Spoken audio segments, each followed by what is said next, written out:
মালয়েশিয়ার প্রধানমন্ত্রী ঢাকায় আন্দোলনে আহত চক্ষু রোগীদের চিকিৎসা দেবে বিদেশি বিশেষজ্ঞরা। লুটপাট ও পাচারের টাকা দিয়ে শেখ হাসিনা দেশ ও জাতির বিরুদ্ধে ষড়যন্ত্র করছেন বললেন অ্যানি।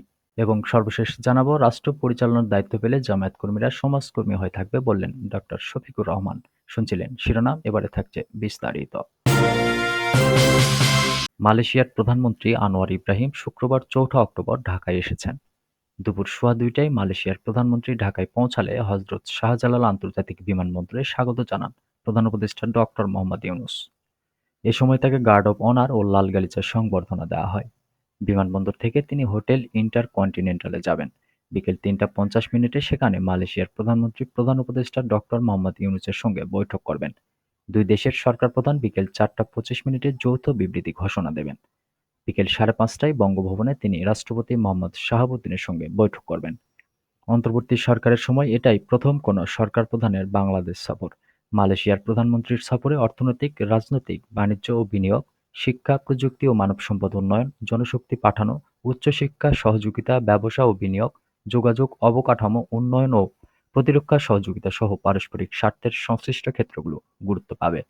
প্রায় এক দশক পর মালয়েশিয়ার কোনো প্রধানমন্ত্রী বাংলাদেশ সফরে আসলেন। ফলে দ্বিপক্ষীয় সম্পর্কের ক্ষেত্রে এ সফর অত্যন্ত গুরুত্বপূর্ণ।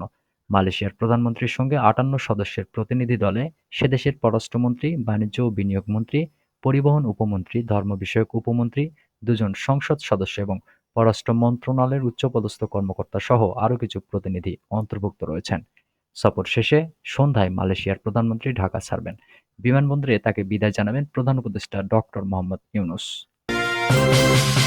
আন্দোলনে আহত চক্ষু রোগীদের চিকিৎসা দেবে বিদেশি বিশেষজ্ঞরা। বৈষম্যবিরোধী ছাত্র আন্দোলনে আহত চক্ষু রোগীদের চিকিৎসা দেবে দেশি ও বিদেশি চক্ষু বিশেষজ্ঞরা। শুক্রবার ৪ঠা অক্টোবর দুপুরে স্বাস্থ্য ও পরিবার কল্যাণ মন্ত্রণালয় থেকে পাঠানো এক সংবাদ বিজ্ঞপ্তিতে একথা জানানো হয়।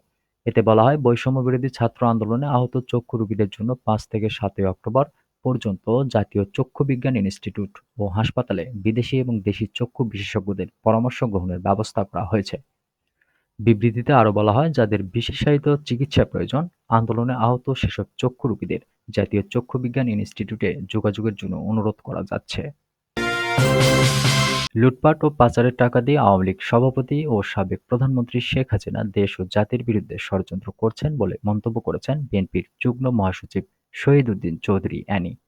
শুক্রবার ৪ঠা অক্টোবর দুপুরে লক্ষ্মীপুর সদর উপজেলার বাঙ্গাখা ইউনিয়নের আমানুল্লাহপুর আয়শা দাখিল মাদ্রাসা ও বন্যা আশ্রয় কেন্দ্রের দুর্গতদের জন্য আয়োজিত ফ্রি মেডিকেল ক্যাম্পের আলোচনা সভায় তিনি একথা বলেন। অ্যানি বলেন, গণশত্রুতে পরিণত হয়ে দেশ ছেড়ে ভারতে পালিয়েছেন শেখ হাসিনা। তবে তিনি দেশ থেকে পালিয়ে গেলেও ষড়যন্ত্র পালিয়ে যায়নি। ভারতে বসে বাংলাদেশের বিরুদ্ধে ষড়যন্ত্র করছেন, দেশের জাতির বিরুদ্ধে ষড়যন্ত্র করছেন শেখ হাসিনা। কারণ তার ও তার দোসরদের তো টাকার অভাব নেই। হাজার হাজার কোটি টাকা তারা লুটপাট ও পাচার করেছেন। সেই টাকা দিয়ে এখন আপনার আমার বিরুদ্ধে ষড়যন্ত্র চলছে। তাদের সব ধরনের ষড়যন্ত্রের বিরুদ্ধে আমাদের সজাগ থাকতে হবে। সরকারের কাছে দাবি জানিয়ে অ্যানি বলেন, রক্তের দাগ শুকায়নি, কিন্তু বিচারের প্রক্রিয়া এখনো ব্যাপকভাবে শুরু হয়নি। অবিলম্বে খুনিদের বিচার শুরু করতে হবে। কারণ এই খুনিদের বিচার না করলে সমাজ আঘাতপ্রাপ্ত হবে, এদেশ ক্ষতিগ্রস্ত হবে। তাদের বিচার করে জবাব দিতে হবে যে আমরা জনগণের জন্য আন্দোলন করেছি, জনগণের জন্য লড়াই করেছি, আমরা দেশটাকে গড়তে চাই। শহীদুদ্দিন চৌধুরী অ্যানি আরও বলেন, বিগত সময়ে আমাদের ব্যাপক আন্দোলন করতে হয়েছে। ১৫ থেকে ১৭ বছর আন্দোলন করেছি। আমাদের অনেক নেতাকর্মী ভাইয়েরা গুম, খুন, হামলা, মামলার শিকার হয়েছেন। যারা এসব অন্যায় করেছেন তারা সবাই গ্রেপ্তার হননি। তাদের বিরুদ্ধে মামলাও দিতে হবে, তাদের গ্রেপ্তারও করতে হবে। আমরা তাদের বিচারও দাবি জানাই। বন্যা দুর্গতদের সহায়তায় বিএনপির ভারপ্রাপ্ত চেয়ারম্যান তারেক রহমানের নির্দেশনায় শহীদুদ্দিন চৌধুরী অ্যানির পক্ষ থেকে বাঙ্গাখা ইউনিয়ন বিএনপির ব্যানারে মেডিকেল ক্যাম্পের আয়োজন করা হয়।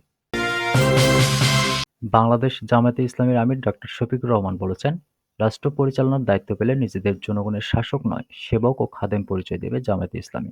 জামায়াত কর্মীরা আজীবন সমাজকর্মী হয়ে থাকবে। বুধবার রাজধানীর বকশীবাজারে করা কনভেনশন সেন্টারে চকবাজার থানা জামায়াতে ইসলামী আয়োজিত কর্মী ও সুধী সমাবেশের প্রধান অতিথির বক্তব্যে এসব কথা বলেন তিনি। জামায়াতে ইসলামী আমির বলেন, আওয়ামী লীগ ঘরে ঘরে চাকরি দেবে বলে ঘরে ঘরে মামলা আর লাশ দিয়েছে। জনগণের টাকায় কেনা অস্ত্র দিয়ে জনগণকেই হত্যা করেছে আওয়ামী লীগ। বিগত ১৫ বছর দেশের প্রতিটি নাগরিক কোনো না কোনোভাবে আওয়ামী লীগের জুলুমের শিকার হয়েছে। আগামী নির্বাচন নিয়ে ডক্টর শফিকুর রহমান বলেন, যারা বলে আওয়ামী লীগ ছাড়া নির্বাচন গ্রহণযোগ্য হবে না, তাদের বলবো আওয়ামী লীগ নির্বাচন কবে চেয়েছে? ২০১৪ সালে একদলীয় নির্বাচন, ২০১৮ সালে রাতের ভোট, সর্বশেষ ২০২৪ সালে ডামি ভোট করা আওয়ামী লীগ গণতন্ত্র ও নির্বাচন বিশ্বাস করে না। আওয়ামী লীগ নির্বাচনকে ভয় পায়, শুধু ভয় নয়, চরম ভয় পায়। সেজন্য বিরোধী দলমত সহ্য করতে পারে না। বিরোধী দলমত দমন করে তারা চেয়েছে আজীবন ক্ষমতায় টিকে থাকতে। কিন্তু ছাত্র জনতার আন্দোলনে গণহত্যা চালিয়েও টিকে থাকতে না পেরে আওয়ামী লীগ ক্ষমতা ছেড়ে গোষ্ঠীসহ দেশ থেকে পালিয়ে গেছে। খুনি হাসিনার ছেলে বলছে আওয়ামী লীগকে বাদ দিয়ে সংস্কার সম্ভব নয়। যারা দেশ ধ্বংস করেছে তারা দেশ সংস্কারে কিভাবে অংশগ্রহণ করবে প্রশ্ন রেখে ডক্টর শফিকুর রহমান বলেন, যারা দেশের জনগণকে রাষ্ট্রীয় বাহিনী দিয়ে নিজেদের হেলমেট বাহিনী ছাত্রলীগের সন্ত্রাসী দিয়ে হত্যা করেছে, পঙ্গু করেছে, দেশের সম্পদ লুট করে বিদেশের সম্পদের পাহাড় গড়েছে, জনগণের ঘাড়ে বৈদেশিক ঋণের বোঝা তুলে দিয়েছে, তাদের দিয়ে দেশ সংস্কার সম্ভব নয়। এদের প্রতিহত করা ব্যতীত কোনো বিকল্প নেই।